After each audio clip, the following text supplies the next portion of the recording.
বাবা আমি খুব সমস্যায় পড়েছি বাবা, আমার কাছে টাকা পয়সা দাঁড়াচ্ছে না বাবা।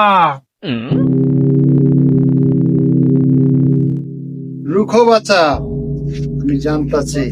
अच्छा। বাবা আমি যা ইনকাম করতেছি বাবা সব ধ্বংস হয়ে যাচ্ছে। আমি তোর সবকিছু জানি। কালকেও 10,000 টাকা ইনকাম করেছি ক্যাচিনো খেলে, কিন্তু আবার চলে গেছে। তোর যে পথে আসে আবার সে পথে যায়। হ্যাঁ হ্যাঁ বাবা, আপনি তো মহৎ বাবা, আপনি ঠিক ধরেছেন বাবা। এখন আমার উভয় কি বাবা, একটা রাস্তা দেখান। অবশ্যই, তুই আমাকে কিছু টাকা দে, আমি তোর রাস্তা দেখাচ্ছি। তোর বাড়ির থেকে তোর বউ বিচ্ছিরি ভাষায় গালাগালি করেছে, আমি সব জানি। তোর তো সংসারে কোনো শান্তি নেই। হ্যাঁ বাবা, হ্যাঁ বাবা, ঠিক ধরেছেন বাবা। लेकिन एक सेकंड